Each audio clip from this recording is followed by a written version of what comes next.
마태복음 25장 1절로 13절 봉독합니다. 그때 천국은 마치 등을 들고 신랑을 맞으러 나간 열 처녀와 같다 하리니 그 중에 다섯은 미련하고 다섯은 슬기 있는 자라. 미련한 자들은 등을 가지되 기름을 가지지 아니하고 슬기 있는 자들은 그릇에 기름을 담아 등과 함께 가져갔더니 신랑이 더디움으로 다 졸며 잘세.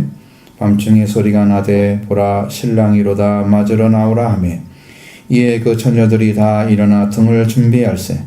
미련한 자들은 슬기 있는 자들에게 이르되 우리 등불이 꺼져가니 너희 기름을 좀 나눠 달라 하거늘 슬기 있는 자들이 대답하여 이르되 우리와 너희가 다 쓰기에 다 부족할까 하나니 차라리 파는 자들에게 가서 너희 쓸 것을 사라 하니 그들이 서로 간 사이에 신랑이 오므로 준비하였던 자들은 함께 혼인잔치에 들어가고 문은 닫힌지라 그 외에 남은 처녀들이 와서 이르되 주여 주여 우리에게 열어주소서.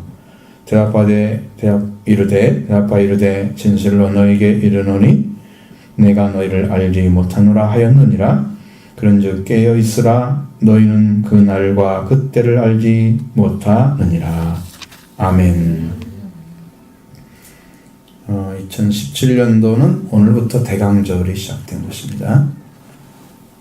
예수님의 오심을 아기로 오신 예수님을 기다리는 그런 날이죠.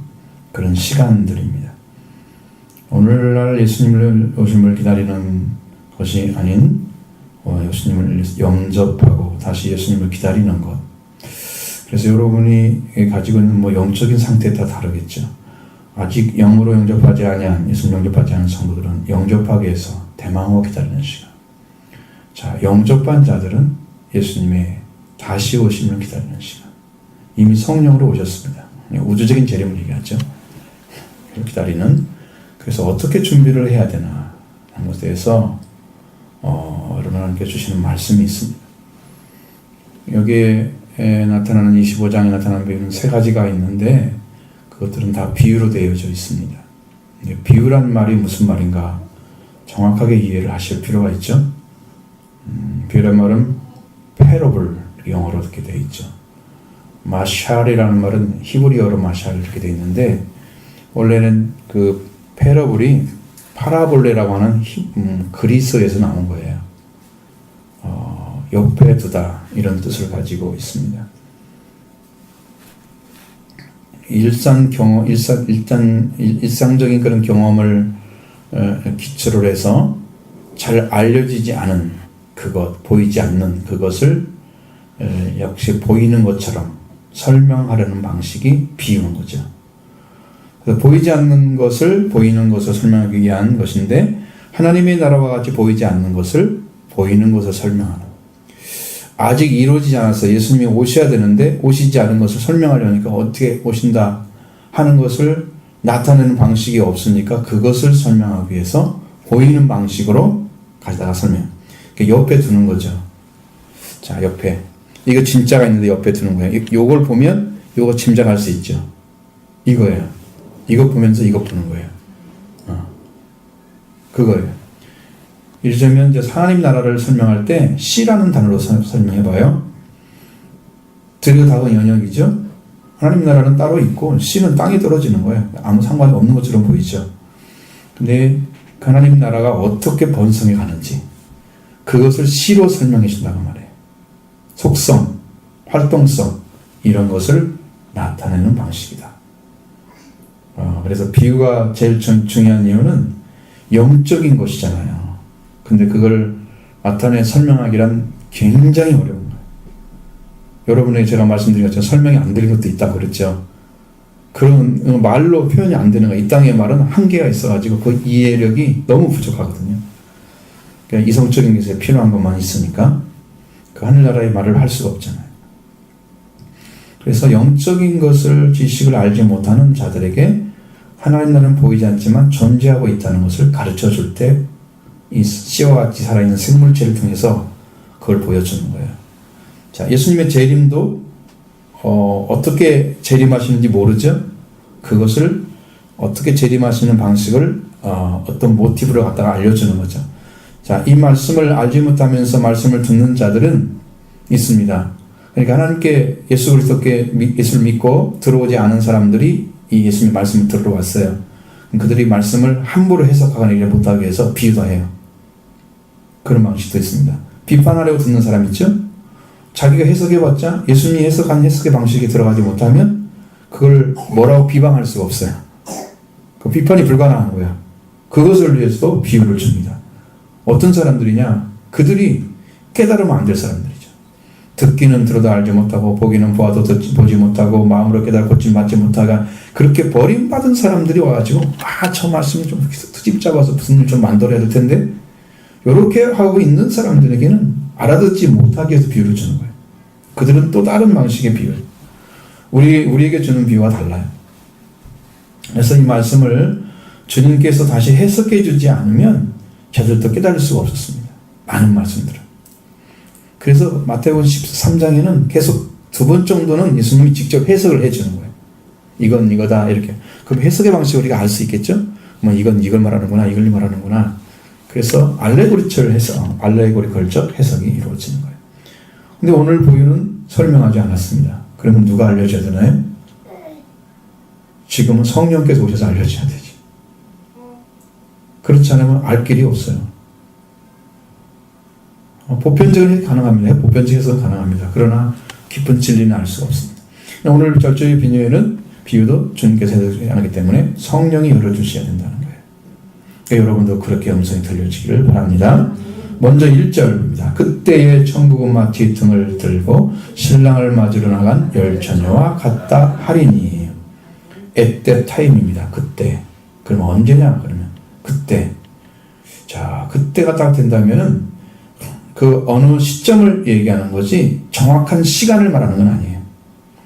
시점을 얘기하는 거지 시각을 말하는 거 아니야. 그 시각 몇 절, 몇 월, 며칠, 몇 년, 몇 월, 며칠, 몇 시에 온다 이거 아니란 말이죠. 그때쯤 온다 이 말이죠.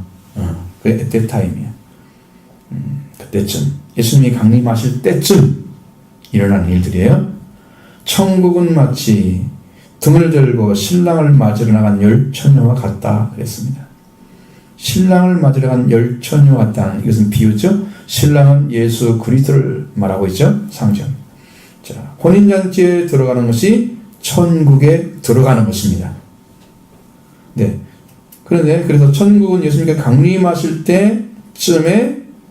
그때쯤에 마치 등을 들고 신랑을 맞으러 열 처녀 같다 할 수 있다 말씀하셨어요. 그때 맞이하는 천국은 그 열 처녀 가운데 있는데 그 열 처녀 가운데 갈라진다는 거죠. 자, 여기는 주의 잘 하셔야 돼요. 잘 보시고 주의를 하셔야 돼요. 여기는 열 처녀라는 자체가 이미 믿는 자들을 가리키는 거예요. 안 믿다가 갑자기 등을 주는 거 준비하는 그런 사람들이 아니에요. 다음에 설명이 말씀이 나올 겁니다. 여기 나오는 열 처녀는 신랑을 맞이하는 등을 들고 나와서 나아가도록 초청받은 신부의 들러리들이었습니다. 신부가 아니에요. 신부는 따로 있어요, 지금. 주님이 오실 때에 밤이 될 수도 있다는 사실을 가르쳐 줍니다. 왜? 등을 들었잖아요. 등을 들었어요. 낮에 오는 것보다 밤에 온단 말이 맞는 거예요. 도적이 오는 것처럼 온다고 그랬으니까 도적이 낮에 오는 것은 참 힘들죠. 그런 경우도 있긴 하지만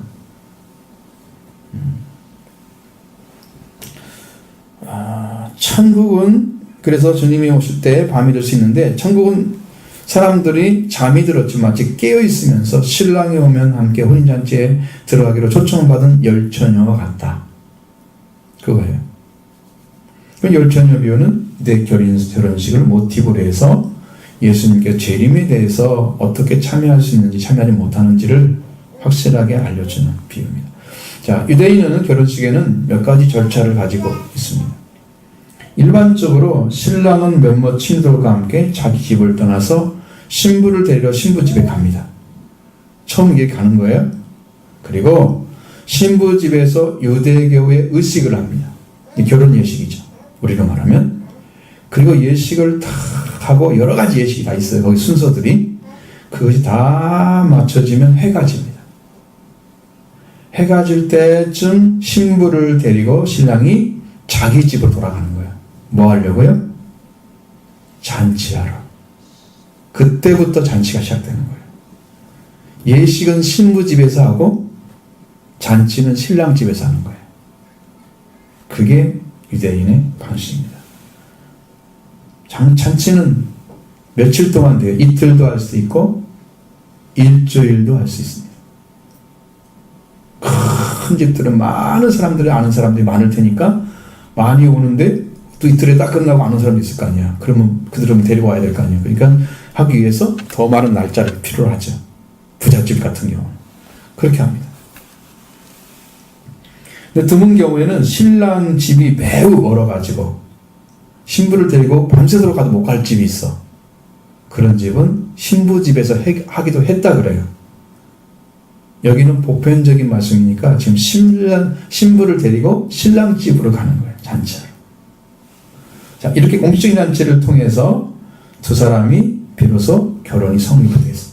여기서 열처녀란 신부가 아닌 결혼잔치에 초대된 신부의 들러리들을 가리키고 있습니다. 이들은 저녁 무렵에 등을 들고 나가서 신부를 데려오는 신랑을 기다리다가 그들 일행을 혼인잔치로 인도하는 역할을 담당하였습니다. 그런데 이 처녀가 숫자가 10명이라는 것, 상당히 여러 가지 의미를 담고 있는데 10이라는 것은 완전을 가리키는 숫자입니다. 그 10이라는 수치와 관련된 내용이 성경에 자주 등장합니다. 뭐 여자가 드라크마 10개를 했다든가 뭐 그런 거 나오죠. 10이라는 숫자를 많이 있어요. 10은 모든 시대에 예수님 믿고 따르는 신자들을 가리키고 있습니다. 완전하다는 의미는 그런 뜻이에요. 그러니까 모든 세대에 예수를 믿고 다른 사람이 있겠죠. 모든 시대마다 있겠죠. 그 시대에서 이렇게 갈라진다는 거예요. 꼭 절반을 갈라진다는 5명이라는 의미는 아니죠. 그러나 갈라진다는 거예요. 뭐 3명, 7명 이렇게 할 수는 없어요. 비유를 할 때. 그죠? 치우치면 안 되니까 한쪽으로.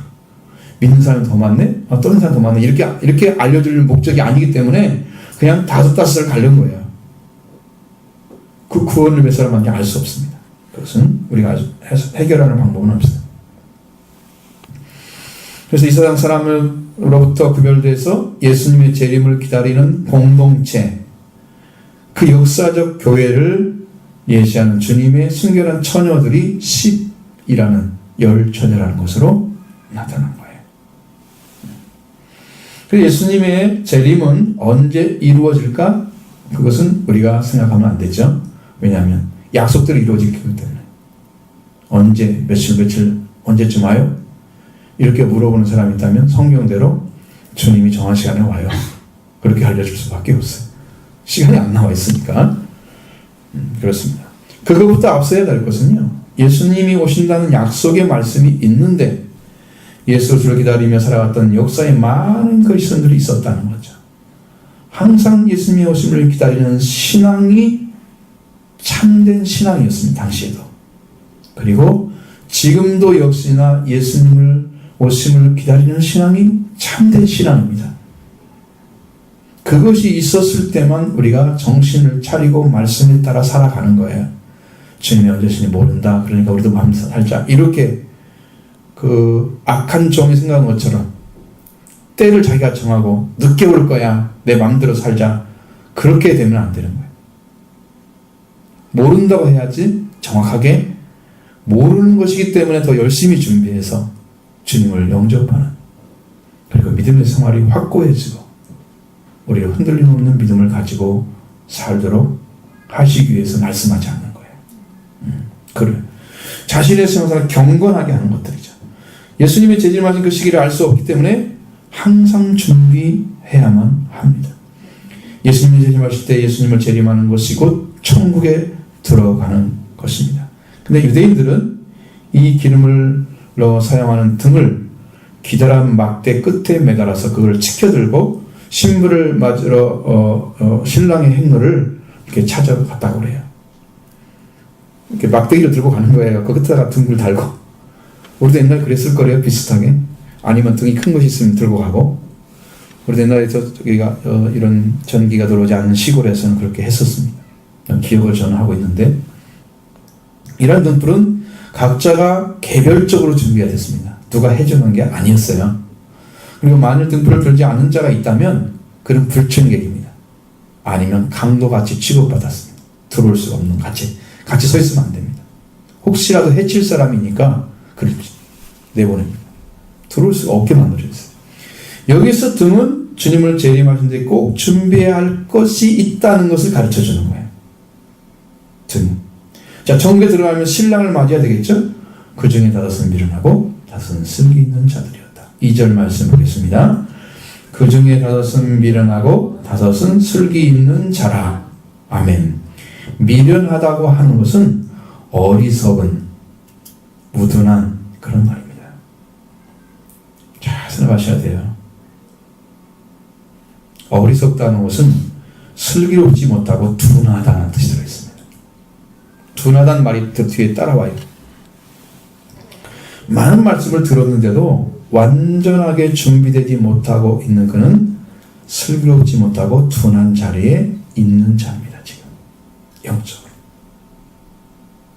이게 말씀이 무엇인지, 이게 왜 준비해야 되는지 이걸 잘 모르고 있는, 여기서 이해도 못하고 그 준비도 안 돼 있는 그런 사람을 계속 살아가는 거예요. 이해를 못하고 둔한, 이게 미련한 것이다. 여기는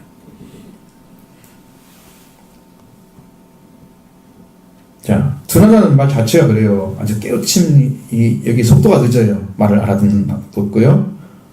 그 다음에 감각이나 느낌이 예리하지 못한 거예요. 둔하다는 것은. 영적 감각이 분명히 있어야 되죠? 딱 들어오면, 아, 이거 무슨 말이야? 딱 들어와야 돼요. 그래야 살아있는 말씀을 들을 수 있어요. 근데 이것을 못해요. 감각이 없어요. 영적 감각. 예리하지 않은 거예요. 진리의 말씀을 들어도 이 말씀을 깨달아서 알아야 딱 들어오는데, 영적인 감각이 예리하지 못한 데 놓여 있는 자들, 이 사람들이 어리석은 자에 속한 사람들입니다. 히브리서 5장 11절에 멜기세덱의 할 말이 말라 너희가 듣는 것이 둔함으로, 둔하다 그랬죠? 여기 둔하도 똑같은 단어예요. 둔하다고 한 거예요. 여기는 독자들이, 히브리서를 읽는 사람들이 내적인 이해력이 둔하고 무디하다고 말씀하고 거예요. 내적인 이해력. 그러니까 이게 겉으로 알아듣는데 내적으로 이해를 해야 돼. 영적인 부분, 마음의 심적인 부분, 이해력을 이해 못하는 거예요. 그럼 여기가 개발이 안 됐다는 것은 주님이 오시지 않았다는 뜻이거든요. 주님이 오셔서 속죄하고 주님의 부활이 이루어지면 여기가 살아나요, 영이. 그래서 이 말씀을 영으로 받아들이는 거예요. 그래서 말씀이 깊이 들어오면 이 살아있는 능력, 성령이 사용해서 권세로 사용하는 말씀이 살아있는 자예요. 그 사람이 어떤 사람이냐? 그 사람이 왕권 가진 사람들이에요. 다스리는 자예요. 그 말씀이 세워진 사람들. 거기까지 가거든요. 근데 그것이 안 되면 그 밑에, 이것도 이제 깨닫지 못하는 거죠. 근데 우리의 심령이 어떤 그림을 그리려고 한다고 생각해 보세요. 근데 밑그림이 너무 잘 그려져 있어갖고 그림은 그리려고 하니까 못 그리겠어. 많은 사람들이 다 자기의 신앙을 가지고 있어요. 그래서 성경이 주는 신앙으로 바꿔지지가 않는, 둔한 거예요. 왜? 자기가 그거 없다면 잘 받아들이겠죠. 둔하지 않겠죠. 근데 그것이 있다면 둔한 거예요. 그리고 밑구름을 완전히 지워야 됩니다. 그리고 예수님 따라가려면 어떻게 하라고요? 자기를 부인하고 따라가야 되는데, 부인하지 않고 이미 자기는 가진 거 그대로 가져가면서 예수를 믿으려고 하니까 안 따라가지는 거야. 그리고 하나도 못 알아들어. 무슨 말인지. 그래서 늘 무슨 말을 해요? 내려놓으세요. 당신 거 내려놓으세요. 내려놓아야 들립니다. 말씀. 자기 걸 가지고 있는 사람들, 자기가 중심인 사람들, 전혀 말씀을 못 들어갑니다. 은혜 못 받습니다. 그러니까 늘 거기서 거기야. 항상 신앙이 안 바뀌는 거예요. 그게 지금 여기 어리석은 자와 연결이 쫙 되어 있는 거예요. 영적인 것이라는 거죠. 여러 가지가 새겨져 있으면 옳지 않은 거짓된 신앙체계가 가지고 자리 잡고 있기 때문에 자기 방식으로 믿는 거예요. 철저한 회개로 그리스도의 피로 씻으면 사라집니다. 그것이. 그 다음부터 여러분 신앙이 진짜가 되는 거예요. 그러니까 완전히 지우고 들어오지는 못하는데 문제는 뭐냐면 그래도 예수님 말씀 따라가면서 좀 고민하면 좀 어떻게 살아야 될까, 어떤 것이 옳은 걸까 막 고민하면서 그러면서 그 말씀을 찾아가는 사람들 있죠. 거기서 예수님의 피가 오면은 그게 지워져요. 그때부터 진짜 그림이 그려지는 거예요. 예수님의 형상이 만들어져요. 이것이 안 된 사람들, 이 어리석은 자. 그래서 어리석은 자는 정말로 무엇을 준비해야 되는지에 대해서 온전하게 이해하지 못하고 있는 상태예요. 말씀을 들어도 그 말씀을 깊이 들어가지 않기 때문에 이해가 안 되니까, 내적 이해가 없으니까 그냥 지나가 버리고 말아요. 그리고 준비가 안 돼. 이렇게 계속 살면 안 되겠죠? 이런 식으로 살면 여러분이 10년, 20년 신앙이 새생활 했어요? 근데 변화 안 됐습니다. 그런 사람이 어리석은 자예요. 여기서 말하는 미련한 자에 속하는 사람들입니다. 반대로 슬기 있는 자, 다섯째는 슬기 있는 자는 지혜로운 사람, 사력 있다는 의미입니다. 슬기롭다는 것은. 자, 여러 가지 생각에 대해서 아주 깊게 받아들이고 생각하는 사람들이에요. 한 가지를 들어도 그걸 깊이 받아들여서 10년 안에서 새기고 또 새겨서 이것을 자기가 어떤 일을 해야 될까를 찾아낼 수 있는 지혜를 가진 사람들이에요. 이 사람은. 그러니까 그냥 안 믿어. 그냥 믿으라고도 그냥 지나가지 않아. 이 진짜로 믿는 게 뭔가를 알아내. 찾아낼 때까지 찾아내는 거예요. 사력 깊은 사람들. 거기에 들어가 있어요. 그 사람만 이게 만날 수가 있어요. 기름이 준비되는 거예요.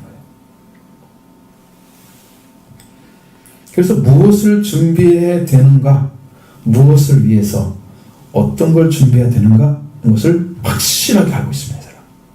안 놓칩니다. 절대로 그냥 지나가는 일이 없습니다.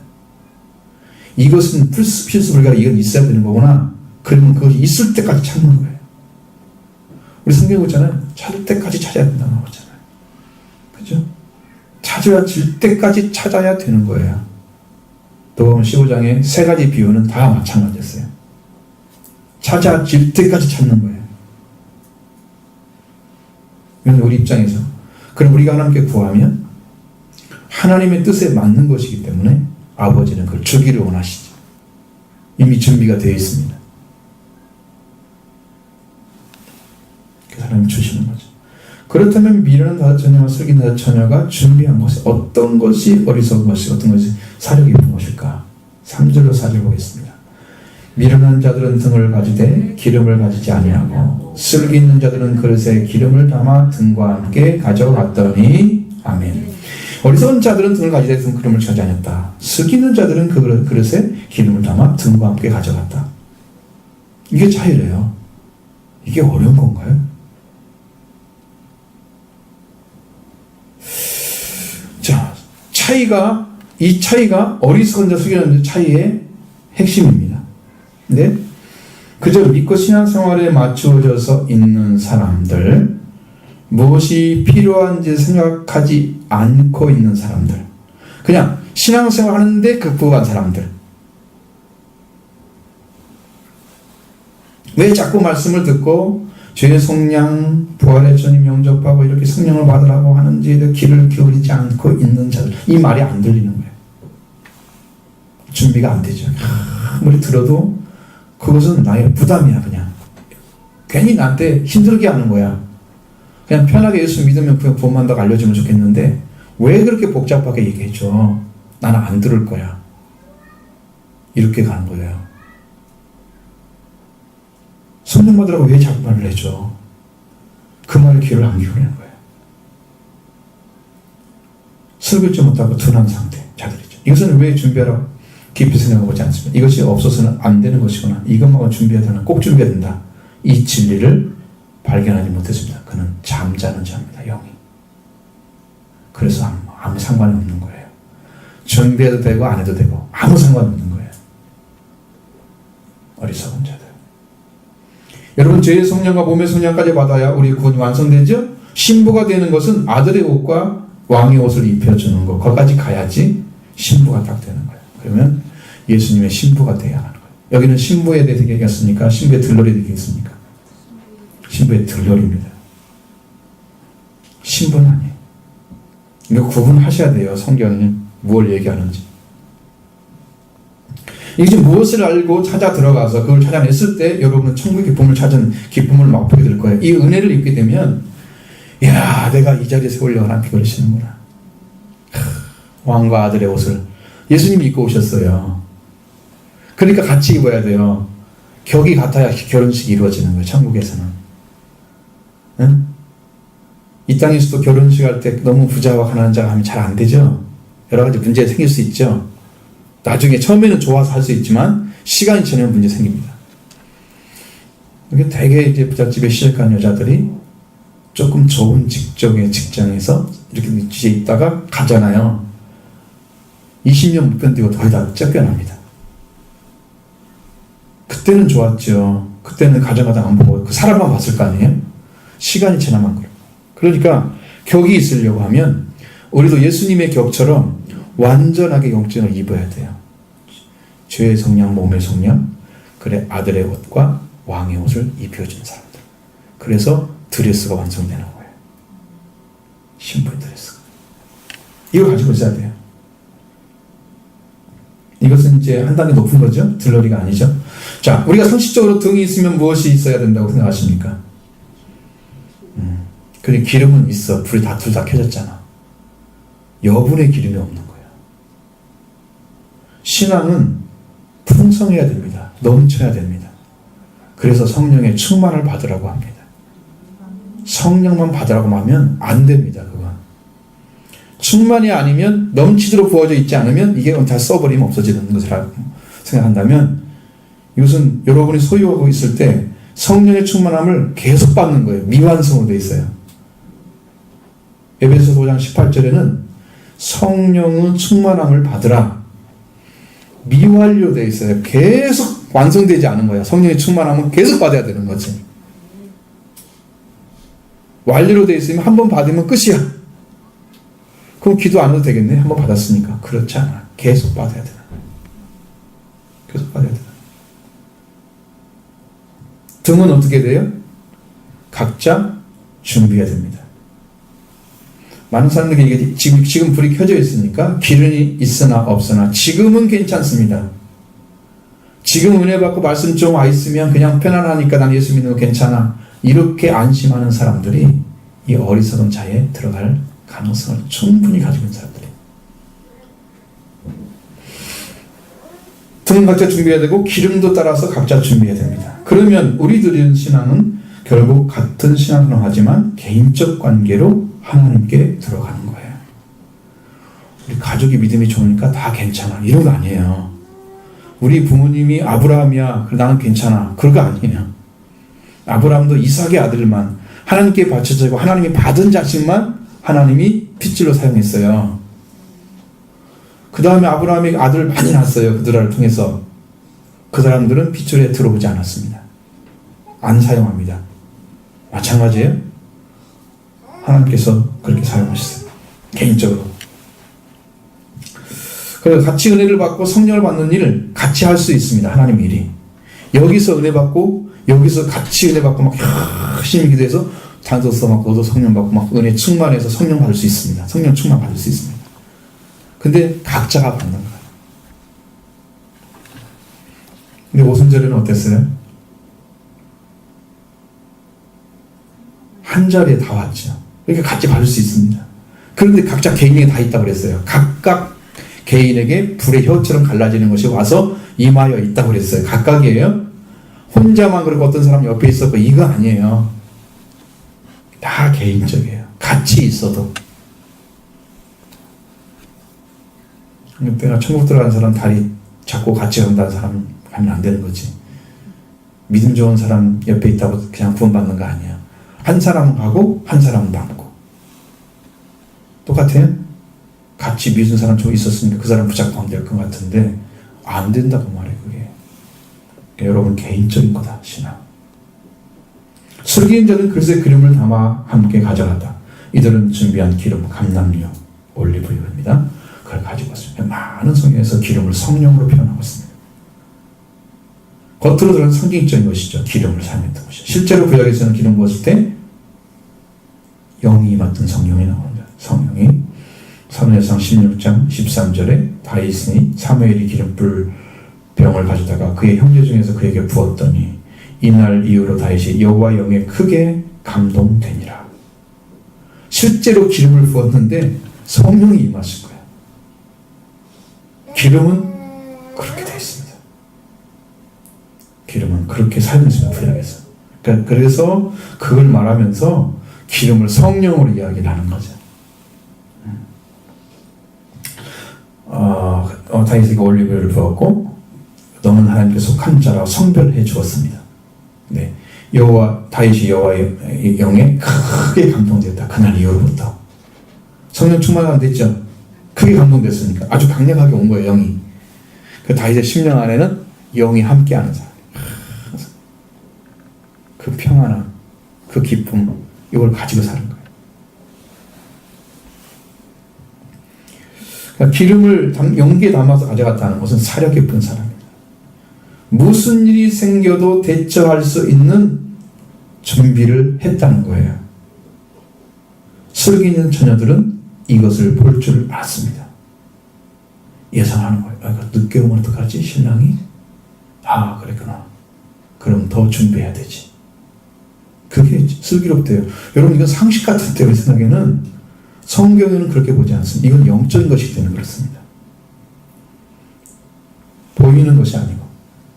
등은 가져갔는데 기름을 준비하지 않았다는 것은 불이 꺼져가고 있는 상황의 신랑이 오리라는 생각을 하기 때문에 가져간 거예요. 늦게 올 것이라는 생각을 전혀 못한 사람은 준비하지 않습니다. 내가 원하는 시간 이 정도면 오겠지? 이 정도면 오면 이 정도면 충분할 거야. 네 생각이고 신랑이 오는 시간이 정답인 거거든요. 신랑이 오는 시간이 정답인 거야. 누가 언제 올지 어떻게 알아? 신랑이 거기서 늦게 끝날 수도 있고 예식이 길어질 수도 있고 사람들과 많이 인사를 하다가 늦어질 수도 있고 여러 가지 상황들이 있을 거 아니야. 또 길이 멀으니까 늦어질 수도 있고 응? 그렇잖아요. 여러 가지 상황들이 있는데 그걸 전혀 생각하지 못하는 거야. 그냥 옳고. 그러면 여러분들도 서울에서 전주에 내려오는데 2시간 반이면 온다 그러면 왜 안 와? 2시간 반 됐는데 그거 생각하잖아. 차가 늦게 가니까 못 오는 거지. 막혀가지고 어떻게 딱 그게 맞춰서 와. 그러니까 우리는 그 생각을 하잖아요. 지금 많이 경험을 했기 때문에.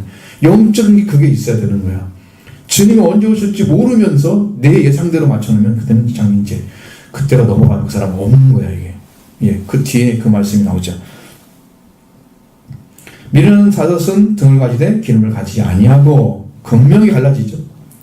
미르는 다섯이 가진 것은 등이었지만 기름을 더 준비하지 않았다는 거죠. 아마 생각하지 못했을 것입니다. 이렇게 차이가 어디서 났습니까? 기름 준비에서 났습니다. 등은 똑같이 있었습니다. 그러면 뭔 말이에요? 목적은 똑같았다는 거예요. 신랑을 맞이하는 거. 근데 준비가 안 됐다는 거예요. 이것들이 문제인 거예요. 예수님을 믿고 의지하는 건 똑같은데 예수님을 맞이할 준비가 안 된 거예요. 완전하게 안 된 거예요. 자, 여러분의 말씀을 들려 믿음의 생활하고 있는 건 똑같이요? 다 등을 가지고 있습니다. 등을 다 불이 켜지죠. 말씀이 오면은 기쁨이고 감사하고 은혜이고 지금 가지고 있습니다. 영어로. 난 괜찮아.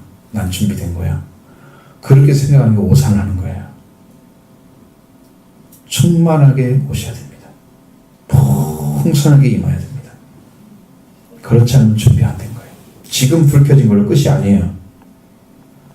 그래서 말씀이 들려오면 그를 듣고 기쁨을 얻고 그 뒤에 무엇을 하나요? 더 말씀의 깊은 곳으로 들어가야 됩니다. 생명 안으로 들어가야 됩니다. 그 생활이 기도의 생활입니다. 날마다 주를 향해 더 나가는 거예요. 말씀을 통해서 풍성한 그 하나님의 양식을 얻는 거예요. 계속해서 음성을 듣고 성경 말씀대로 계속 받고 그래서 그 성을 들어가는 거예요. 그 생활이 이루어져.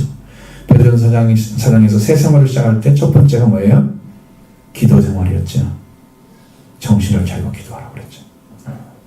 그래서 하나님께서 오는 은혜와 능력을 공급받아야 합니다. 더 깊은 곳으로 생명수 강으로 들어가야 됩니다. 더 큰 영광으로 나갈 수 있습니다. 어떤 고난에도 능히 이길 수 있는 믿음 안에 서 있어야 됩니다. 이 생활을 하고 있지 아니한 것이죠. 두 번째는 사도의 복음으로 들어가지 않은 사람들이에요. 미련한 자들은. 예수님은 지금 오셨습니다. 성령으로. 그러니까 우주적인 재림이 남아있어요. 성령 받은 사람. 예수가 성령으로 인재하셨기 때문에 예수님이 강림하실 때 우리도 공중에 올려져 가는 거예요. 예수님과 같이 재림합니다. 혼잔치 하고 들어가는 거예요. 근데 이렇게 완전한 복음으로 들어가지 아니하고 이제 초보에 머물러 있는 거예요. 아직도 못 깨닫고 있단 말이죠. 구약적으로 말하면 신앙으로 말하면 아주 오지 않은 예수님을 믿고 있는 거예요. 오실 예수님을 믿고 있는 거예요. 오신 예수님을 믿는 게 아니고 지금 와서 완성된 구원을 믿는 게 아니라 다시 오실 거야 라는 예수님.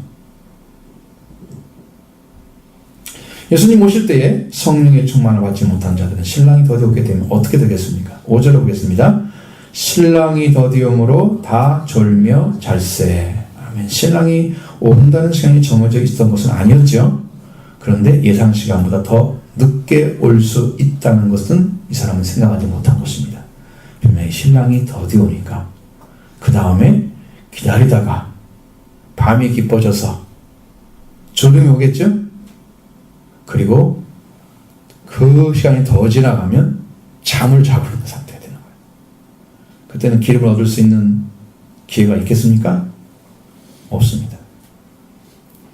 왜냐하면 신랑만 맞이하면 되는 것처럼 이미 준비된 사람으로 똑같이 들어가 있는 거예요. 다섯이. 그러니까 이미 준비된 사람은 아무 문제가 없지만 준비 안 된 사람은 살아갈 시간이 없는 거예요. 졸며 자는 시간에는. 그 말은 이미 준비가 끝났어야 된다는 거죠. 준비가 끝났어야 돼요. 이 더디 온다는 말은 지체한다는 말이에요. 시간을 질질 끄는 거예요. 때를 늦추고 막 계속.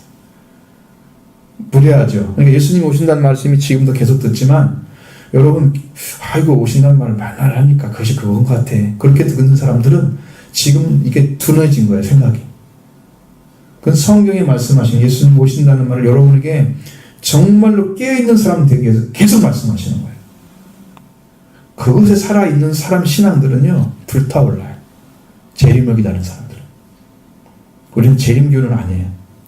예수 재림교는 아니에요. 재림에 불타있는 사람들. 지금 성령 받은 사람들이 그 사람들 다. 예수님 오시면 좋겠어. 확실하게 성령을 받고 은혜 가운데서 충만하게 있는 사람들은 그걸 기다리고 있습니다. 자, 시간을 질질 끌었다. 그러면 우리 입장에서 신랑이 늦게 오니까 시간을 질질 끄는 거죠. 신랑은 와야 할 시간에 옵니다. 절대로 우리가 맞추면 안 돼요. 시간을. 근데 등불을 켜놓고 신랑이로다 맞으러 나오라는 소리가 들리면 곧 일어나 나가야 하기 때문에 처음에는 아우 어떻게 안 오지? 이게 안 오시지? 그리고 이제 졸겠죠? 더 지되면 잠을 자겠죠? 졸며 잘세. 꾸벅꾸벅 졸다가 잠을 자게 된 상태를 이렇게 표현했습니다. 졸며 잘세. 우리는 한국어로 꾸벅꾸벅 졸고 있다가 이제 견딜 수가 없는 상태가 된 거야. 그 다음에 진짜 졸음이 왔어. 이제 자고 있는 거야. 이렇게 된 거야. 자, 이것은 영적인 시기가 그렇게 올 거라는 거죠. 똑같이 맞이하는 때가 이제 딱 준비가 돼서 신랑이다 올 것이다 이제 거의 다 했어 이제 좀 있으면 올 거야. 그렇게 됐는데 그때 늦게 오는 거야. 지금 그것 때문에 문제. 자, 그러면 이렇게 되면 졸며 자는 그때 기름을 준비한 자들은 안심할 수 있지. 아, 늦게 올 수도 있겠구나. 미련한 자녀들은 그날이라고 생각하는 것까지는 알았는데 그날이 그렇게 늦어질 줄은 몰랐다. 신랑이 온다고 했는데 이렇게 지체하면 늦게 오리라는 생각하지 못했습니다. 우리도 오시는 시간이 참 오래됐습니다. 70년, 80년대는요 재림신앙이 굉장히 성했던 시대입니다. 그 심지어 넘으면서 한국교회가 재림신앙이 사라져버렸습니다. 어디로 눈을 돌리냐? 현실 문제로 눈을 돌리기 시작합니다. 그전에는 뭐 기복신앙이 없었나요? 더 많았습니다. 그런데 성령의 역사는 많이 사라지고 기복신앙으로 완전히 가버린 거예요. 현실 문제에 눈을 뜹니다. 마치 기독교와 점쟁이 누가 뭐 해주면 기도해가지고 뭐 또 됐어 뭐가 잘 됐어 이런 시대가 되어버린 거예요. 지금도 여전히 많은 사람들은 예수 믿으면 잘 될 거라는 환상을 가지고 있습니다. 그러면 꼭 마치 못돼야 잘 된 것처럼 말하는, 그게 들리면 안 됩니다. 여러분 귀에. 그것만이 전부인 것처럼 생각하는 사람들 향해서 말씀하는 거예요. 분명히 주님은 여러분이 잘못되게 원하지 않습니다. 주님 안에서 잘 되게 원합니다. 그게 성경의 말씀이에요. 사랑하는 자여, 내 영혼을 잘 된 가운데 범사할 때 강간을 원한다. 그랬잖아요. 분명히 잘못되게 모르는 게 아니에요. 그런데 마치 잘만 되면 잘 믿는 것처럼 환상을 가지고 있습니다. 그런 믿음을 지금 가지고 있습니다. 그래서 그것이 은혜 받고 충만해지면 아우 잘됐다. 이것이 뭐 했다. 하나님이 도와줬다. 이렇게 생각을 하죠. 여기에 머물러서 성도들이 살아가고 있는 거죠. 그것이 이제 지금 눈이 어두워지고 잠이 든 상태예요. 영으로. 그래서 교회가 깨어나지 못하고 현실 문제만 급급하면서 교회들이 지금 이렇게 침체 상태에 머물러 있는 거예요. 이것이 깨어나는 교회가 살아있는 교회. 이 잠을 깨워야 됩니다. 기다리지도 않고 있는데 올지도 예수님 오신다는 것이 오래됐기 때문에 어떤 사람은 안 기다리고 있을 거예요. 그냥 내가 평안하다고 살 때. 그래서 데려줘서 보면은 지금 평안하다 어쩌다 그렇게 기뻐하고 좋다 할 때에 그때가 불현듯 있으면 올 때니까 너를 조심해. 도적같이 올 거야. 준비하고 있으라고 말씀해요. 자, 앞에서 말씀드린 사도의 복음으로 완성된 신앙으로 무장해야 될 때가 그때인 거죠. 자, 밤에 와서 신랑을 맞아 일어났을 때 그들은 등을 준비하기 시작했습니다. 6절로 7절 보겠습니다. 밤중에 소리가 나되 보라 신랑이로다 맞으러 나오라. 이에 처녀들이 다 일어나 등을 준비할세. 아멘. 밤중이라는 말은요, 시간이 정해진 시간이 아니에요. 뭐 사경, 삼경, 오경 그렇게 나눠져 있는데 사경이면 1시에서 3시 사이입니다. 오전에. 그러니까 사경에 오셨다 그게 아니라 그냥 밤중에. 그건 어느 시간인지 모른다는 얘기죠. 자, 신랑을 맞으라 소리가 들려와서 그들이 잠에서 깨어나서 이제 일어나서 등을 준비합니다. 등을 준비한다는 것은 돌아오는 길을 밝히기 위해서 물론 그렇죠. 근데 그래서 등을 준비하는 이유는 등의 불이 지금 신랑이 오기 전에 기름을 막 타도록 확 올려놓지 않고 낮춰놓은 상태로 오는 거죠. 응? 낮은 상태로 불이 조금만 켜져도 안 꺼지게. 그러다가 오면 확 키워야 될 거 아니야. 밝게 해야 되니까. 되게 그러죠? 여러분 공부하다가 코 속에 이렇게 새카만 거 들어간 적 있어요? 호롱불도 이렇게 심지를 높이 올리면 세게 들어와요. 그러면 이제 그림이 너무 많이 나가지고 코가 새카매고 나중에 만져보면 코에 뭐가 붓고 이랬어. 그런 때가 있었죠. 과거에는. 이게 불이 세게 하면 기름이 빨리 소진되거든요. 그러니까 기다리는 시간 동안은 적게 했다가 신랑이라 가져와라 그러면 등을 준비를 해야 되는 거예요. 그때 막 불을 올려가지고 세게 하는 거예요. 밝게. 지금 그렇게 하는 거죠. 그리고 졸며 잘 사는 시간 동안에 누구도 문제가 생기지 않았는데 졸며가는 시간 동안에 불이 꺼져가고 있는 사람이 있었다는 거예요. 등에 불이 꺼져갈 것이라고 생각하지 못했죠? 그건 미르는 5처녀였습니다. 전혀 알 수 없어요. 꺼져가는 등불을 본 미르는 5처녀는 이제 다급해졌습니다. 예, 꺼져가는 등불을 가지고 신랑을 맞이할 수가 없기 때문입니다. 그래서 어떻게 할까요? 이제 그들은 슬기 있는 5처녀에게 요청을 하는 것이죠. 8절 보겠습니다. 미련한 자들이 슬기 있는 자들에게 이르되 우리 등불이 꺼져가니 너희 기름을 좀 나눠달라 하거늘. 아멘. 자, 미련한 자들이 슬기 있는 자들에게 말합니다. 등불이 꺼져가니까 너희 기름 좀 나눠달라. 기름에 넣은 용기를 가져온 자들은 슬기 있는 자들. 이런 때가 올지도 모른다는 생각을 했을 겁니다. 언제나 예언은 있는 법이니까요. 그러나 여기에서 예외가 있기 때문에 준비를 해야 하느냐 하는 그것은 이유가 말이 안 되는 거예요. 왜냐하면 신랑이 거두게 될 때 그때가 예수 올 때 강림이 늦어질 때를 말합니다. 그러면 그때가 예수님이 오실 때 예수님이 오셔야 할 그 시점에 때문에 오시는 것이지 늦게 오거나 일찍 오거나 그것은 우리가 바라보는 시각이에요. 그래서 그런 늦은 시간이라 생각하는 것은 자신이 준비한 것이 신랑을 맞이할 만큼 충분히 준비하지 못했기 때문에 생각하는 거예요. 그게 늦게 오는 것이죠. 그래서 우리가 생각하는 것은 뭐냐면 우리 생각과 다른 시간을까지 다 보고 그것을 준비할 줄 알고 있어야 된다는 거예요. 우리가 보이는 시각이 전부가 아니기 때문이죠. 그래서 그걸 준비하러 하는 사력의 분 5천은 기름을 등잔에 넣어주면 되겠죠? 부족하다고 하니까. 그런 꺼져가는 등불이 5천에게 기름을 준비하기 때문에 기름을 준비하는 슬기로운 자신이 나누려고 할 수는 있겠어요. 문제는 뭐냐면 둘 다 나눴으면 똑같이 못 들어간다는 거예요. 왜냐하면 나도 신랑이 와서 올 때만큼만 준비를 된 거야. 신랑이 와서 그 혼인잔치에 딱 들어가면 등불은 필요 없어 이제.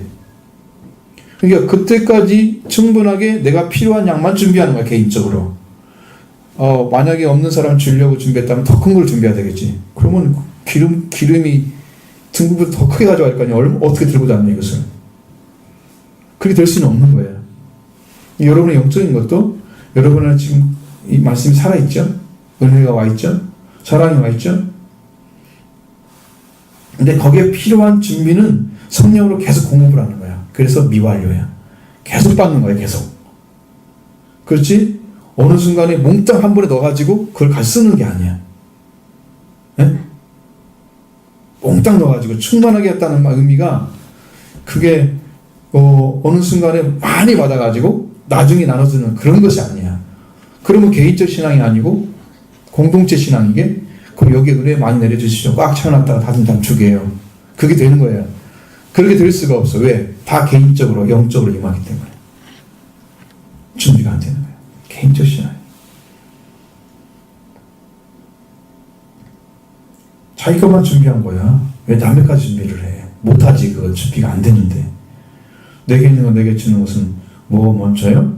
내가 있을 때만 주는 거야. 우리가 안전뱅이를 이렇게 할 때 뭐라고 그랬어?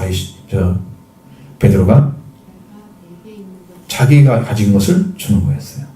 나사렛 예수 이름으로 걸으라. 그랬죠? 그렇게 단적인 부분들은 성령이 시켜서 하신 공급해서 오는 역사예요. 예수의 이름으로. 그거지 그걸 매일 하는 건 아니야.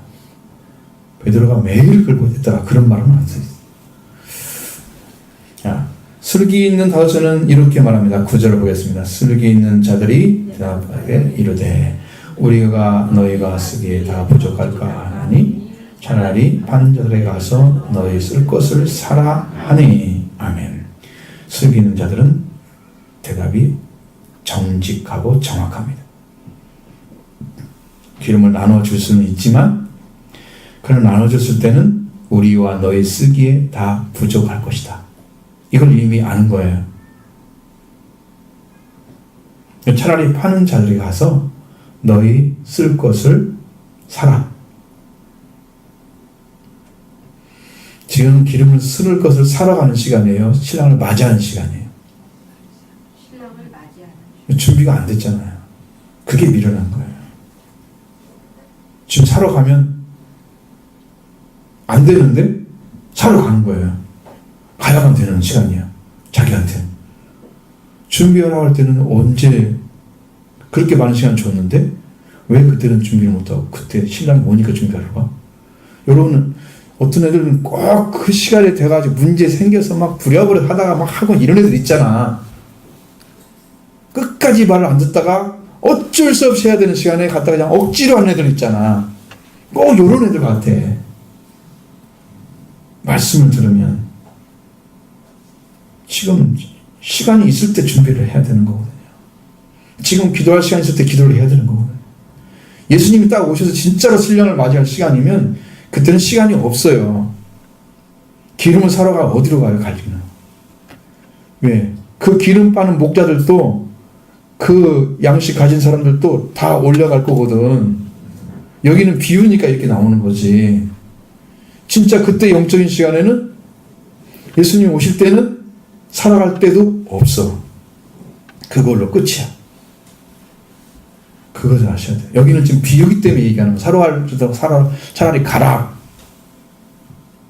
준비한 데는 이렇게 다 망하는구나. 그걸 보여주려고 주님이 비유를 이렇게 하신 거야. 실제로는 불가능한 일입니다. 없는 일입니다. 그때가 됩니다.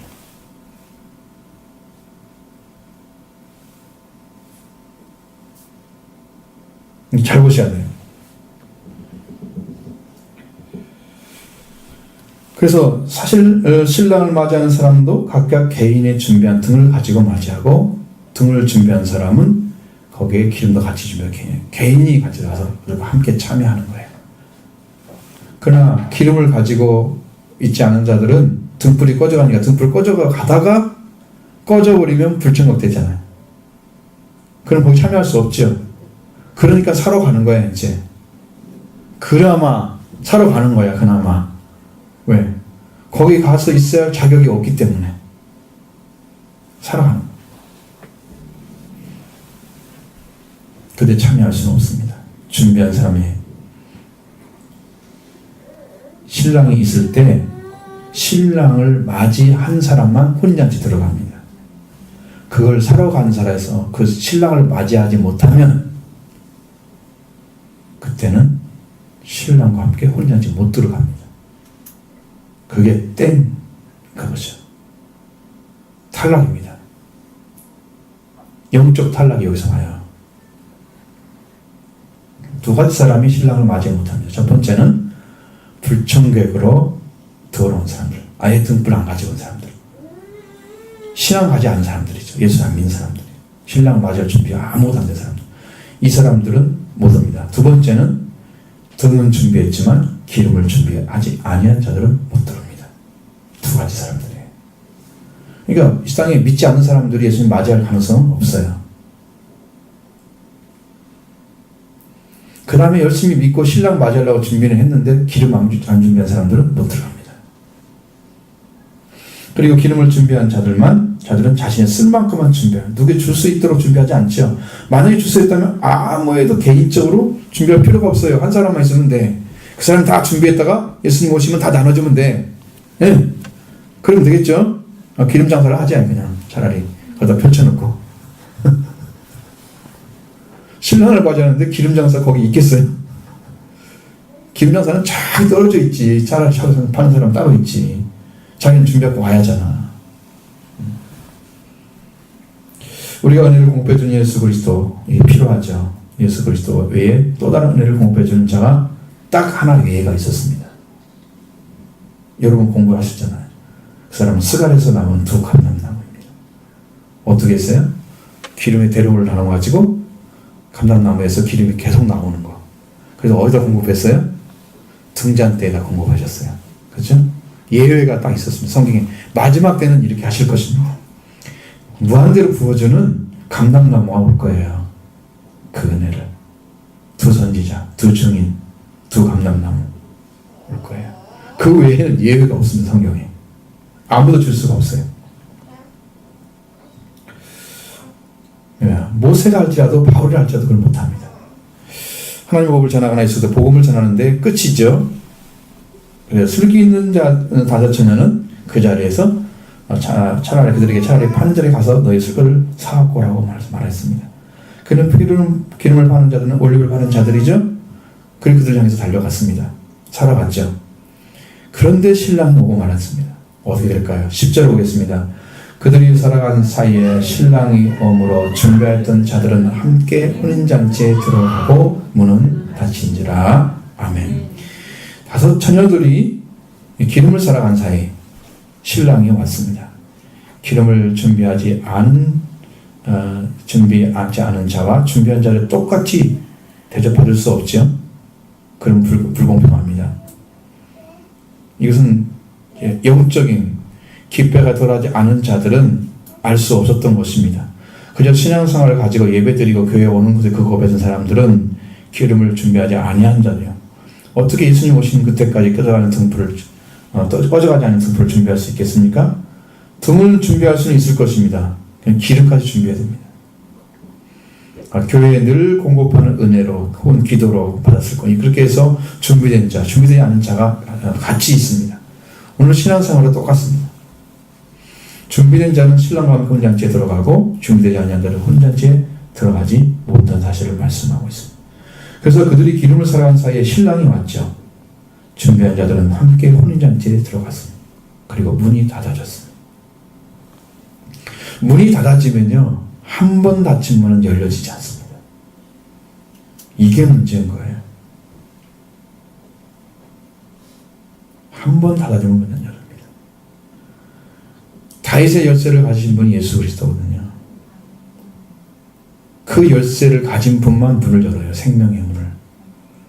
그걸 준비한 자들만 들어가게 하시고 나머지는 닫아버립니다.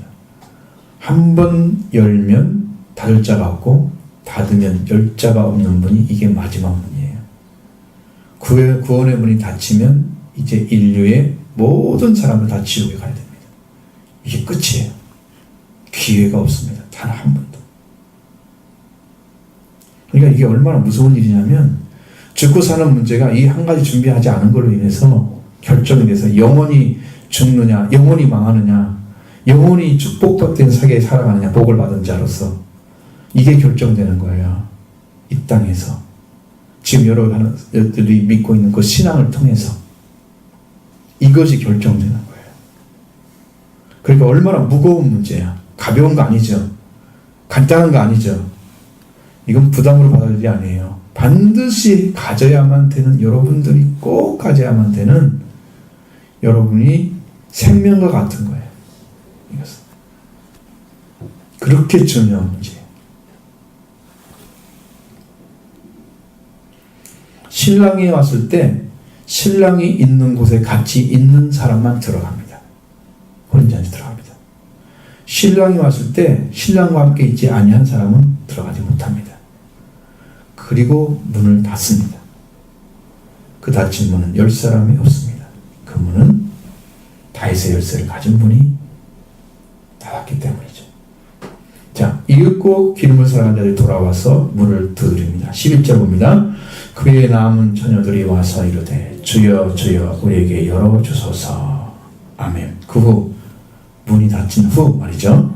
남은 처녀들이 와서 주여 주여 우리에게 열어주소서 외쳤습니다. 이렇게 올 줄 알았더라면 준비할 걸 수없이 되뇌었을 것입니다. 이렇게 올 줄 알았더라면 준비할 걸 뭘 준비해요? 기름을 준비해요. 여러분도 한번 해봐요. 시작. 이렇게 늦게 올 줄 알았더라면 준비할 걸. 시작. 그 준비하라고 분명히 얘기했습니다. 지금 이 말 하고도 준비 안 한 사람들은 진짜 바보야. 알려줬는데도 못하고. 이 말씀을 듣고도 이런 자리에 떨어진다면 그에게는 더 소망이 없을 것입니다. 우리에게는 지금 신랑을 맞이하기 위해서 기름을 준비하는 일인데 왜 그걸 준비해야 되는지에서 알아야 됩니다. 무슨 말씀을 하면 불이 켜지면 그 다음에 불이 켜지는 것이 무엇인가를 알아야 되겠죠. 여러분의 마음과 영혼이 불이 켜지는 것, 여러분이 깨어있는 것, 하나님에 대해서 깨어있고 사람에 대해서 깨어있고 이 세상의 시기를 보기 위해서 깨어있는 것. 그래서 사람도 바라보고 하나님도 보고 사람도 바라봐. 그러면서 이때가 어느 때인가를 알아요. 정신을 차린 사람들이에요. 깨어있는 사람들이에요. 그 주님이 오시면라도 준비해야 되지. 100% 그걸 보면서 살아서 그것을 준비하고 있는 사람들이에요. 깨어있는 사람. 그래서 기름이 필요하구나. 기름 성령이라고 말씀하셨지. 아, 성령 충만 받아야겠다. 날마다 기도하면서 은혜 받는 사람들이에요. 그렇게 준비를 하는 거예요. 성령이 왜 떠나시느냐 말씀 듣고, 자, 그 성령이 떠나시는 시기가 있으면 데살로니가 전서 5장 19절에 뭐라고 되어 있냐면 성령을 소멸하지 말며 라고 되어 있습니다. 이 소멸이란 말은 수배님이라고 해서 끄다는 겁니다. 성령을 꺼버린다는 거예요. 불처럼 마치. 그거 하지 말라고 써 있습니다. 주님 오시는 그날까지 성령의 불이 항상 타오르고 있어야 한다는 거예요. 주님 오시는 그날까지 우리가 우리를 간구하시는 성령님, 하나님께서 우리를 위해서 간구하시는 성령이 오셔서 지금도 간구하고 계시는데 성령에서 언제 떠나시냐면 성령에게 모멸감을 줄 때 떠난답니다. 어떻게 하는 거예요? 아예 있는 둥 마는 둥 아예 관심 없는 사람들 있잖아요. 나는 투명인간이야 이렇게 만드는 거예요. 예수는, 성령은. 여러분들이 와서 여러분을 구하려고 오셨는데 그를 믿지를 않는 거예요. 이스라엘 민족이 예수님 왔는데 안 믿었잖아요. 버림받았죠. 유기시켜놨죠. 언젠가 구원하겠지만 그렇게 버림받는 것과 똑같아요. 지금 예수님 오셔서 여러분 구원하려고 하는데 그분에 대해서 관심이 없는 거야. 쏟아붓질 않아. 그러니까 안 해. 성령도 마찬가지야. 우리 안에 오셔서 예수님을 가지고 오시거든요. 예수님이 구원을 다 가지고 오세요. 예수님은 통째로 먹는 거예요. 성령 받는 거예요. 그러니까 예수님 피와 살을 먹어야 된다고 그랬잖아요. 먹고 마셔야 되겠죠. 그래야 생명이 있다고 그랬죠. 우리 다 오셔요. 그분이 와서 지금 여러분에게 오늘 두드리고 막 얘기하고 다 했는데 전혀 관심이 없는 거야. 여러분 너무 남의 집에 가가지고 문을 두드렸는데 그때 문 안 열어주면 어때요? 기분만 나빠요? 모멸감 맞잖아요. 나는 너무 다시 안 들어가는지 너는 내가 그런 관심을 가지고 있을 거야. 나를 그렇게 무시해? 모멸 받는 거야. 자, 에베소 4장 30절에 하나님의 성령을 근심하게 하지 말라. 그 안에서 너희가 구원의 날까지 인치심을 받았느니라. 근심하게 하는 것은 성령을 모욕하는 것입니다. 그래서 성령을 모욕하는 것, 모멸하게 분열감을 주는 것, 성령을 슬프게 하는 것입니다. 구원을 받은 자를 떠나게 하지 말라고 그랬습니다. 성령께서 구원을 다 도장을 찍으신 분이기 때문에 그분이 계셔야만 어떻게 된다? 우리 구원이 보장되는 거예요. 그분이 떠나게 하면 우리 구원도 이루어집니다. 모욕하면 안 되죠. 신앙생활 잘하지 못하면 성령을 받는 자리로 떠나게 되는 거예요. 성령을 받는 자라도. 그래서 계속해서 성령이 거하게 하시려면 계명을 지키는 자를 써야 되는 거예요. 말씀을 따라서 순종하고 마음과 생각이 돌아서서 하나님을 사랑하고 이웃을 사랑하고 완성해가는 완전한 법을 지키는 왕가의 법도를 지키는 그런 믿음의 자리, 왕만 지키는 자리. 이웃사랑의 완성이죠. 신앙의. 이렇게 준비를 잘해 왔으면 성령이 늘 와서 계셔서 신랑이 오실 때에 불이 켜져 있는 신부 그 둘러리가 돼서 혼인잔치에 딱 신랑이 왔을 때 딱 들어가는 거야. 요거 준비 안 된 사람들은 못 들어간다고 말이에요. 잘 따라가십시오. 그래서 이 계명을 지키고 사도의 복음으로 들어가고 성령으로 신앙생활 생활하는 사람들, 이렇게 자녀들 준비한 사람이죠. 기름을 준비한 자들이죠. 그 사람만 신랑이 있는 자리에 함께 있을 수 있고, 그래서 신랑이 들어갈 때, 혼인잔치에 들어갈 때 같이 들어갈 수 있는 거예요. 그 사람만 천국에 들어가는 거예요. 이 천국 비유잖아, 이게요. 그죠?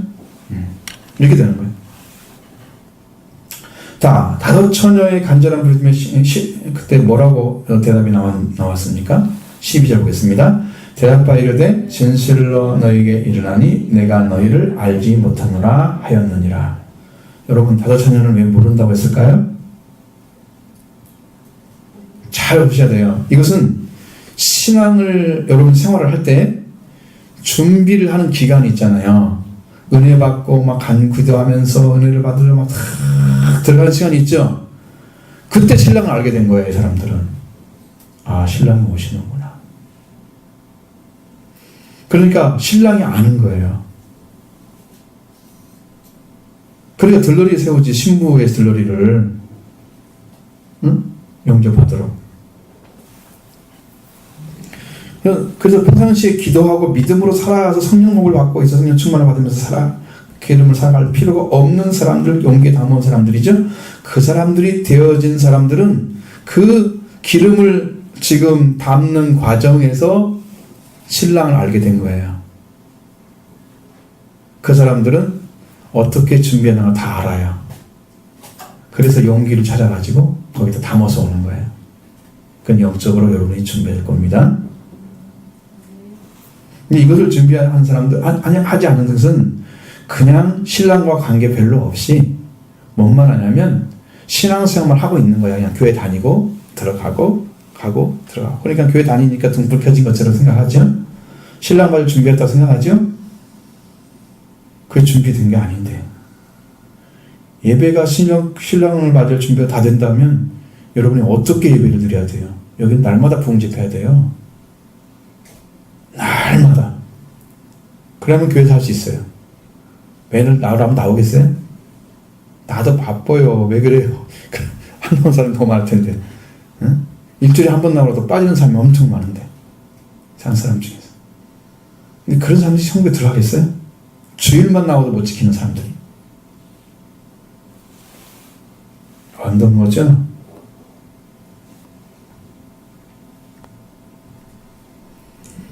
자, 그런 사람들이 지금. 그래서 그 기름이 준비가 돼서 이제 아는 거야. 그러니까 언제 올지 아니까 준비가 잘 돼 있죠? 근데 그거 준비 안 한 사람들은 신랑이 오는 것을 모르는 거야, 언제를. 기름을 준비하면서 주님과 관계가 만들어져요. 그 주님이 오시면 알아요. 그래서 빛의 아들에게는 도둑같이 오신다? 도둑같이 안 오신다 그랬죠.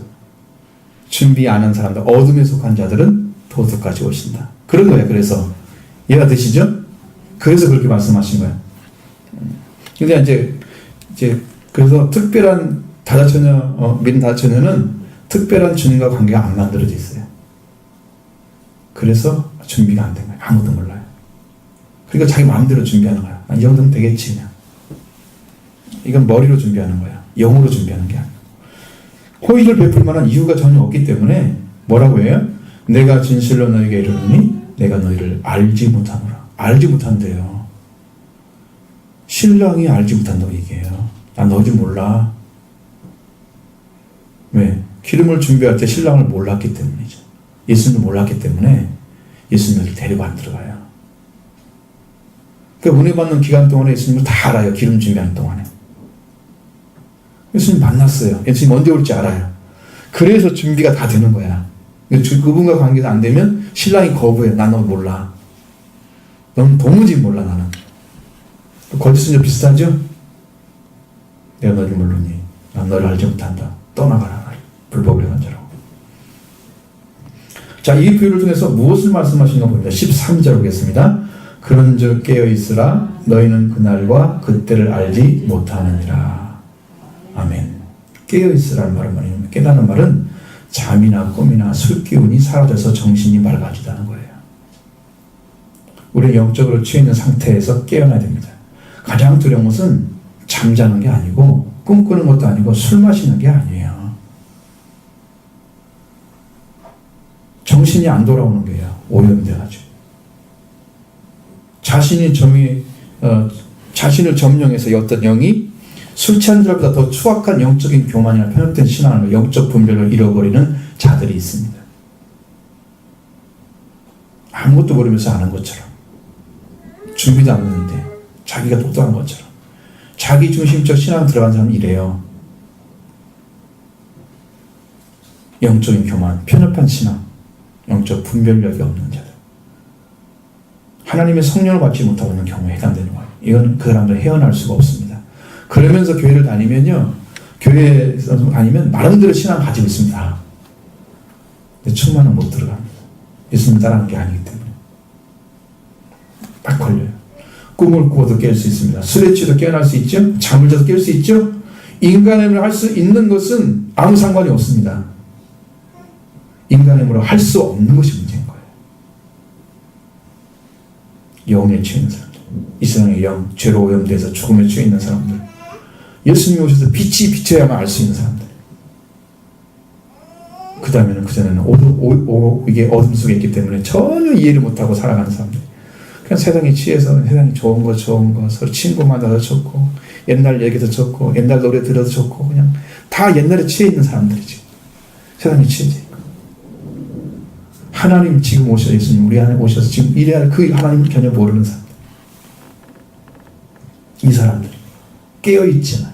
깨어있어서 기도하라. 너희는 그날과 그때를 알지 못한다. 날과 때를 보는, 때는 시간이고 날은 날짜를 얘기하는 거잖아요. 그 날짜에 어떤 시간에 오는 걸 모른다는 거죠. 너희는 모른다. 깨어있으라. 그러니까 어떤 영에 취해서 세상에 취해서 이렇게 존재하지 말아라. 하나님의 영으로 충만을 받아야 됩니다. 거기에만 들어갈 수 있습니다. 그렇게 할 이유가 바로 그날 그때를 알지 못하기 때문이다. 신랑이신 예수 그리스도 오셔서 우리를 공중한 잔치 데려갈 때에 그때 신랑이신 예수님과 함께 왕과 아들의 옷을 입은 신부와 결혼하게 될 때 우리 신랑의 신부의 들러리로 들어가게 되는 거죠. 그게 천국에 들어가는 의미로 오늘 비유로 말씀하신 거예요. 신부가 결혼식 하면서 신랑이 신부의 들러리들이 좋아하겠어요? 슬퍼하겠어요? 좋아하겠죠? 당연히 좋아하죠. 왜? 그들을 돕길 수 있었잖아요. 얼마나 행복하겠어요. 요한도 예수님이 나는 망하고 예수님 흥해야 되겠다 그러면서 나는 그의 신랑을 맞을 즐거움이 가득 차 있다고 얘기하죠. 들러리에 있는 사람들의 그 신앙이 요한과 같이. 여러분도 이렇게 해서 천국에 들어가서 영적으로 하나님 나라에 들어가서 영적인 신앙생활을 해야 되겠죠. 이것을 위해서 여러분 말씀하시니 오늘 여러분들이 이것에 들어오시기를 초청합니다. 함께 들어오셔서 큰 복 받으시기 바랍니다. 네.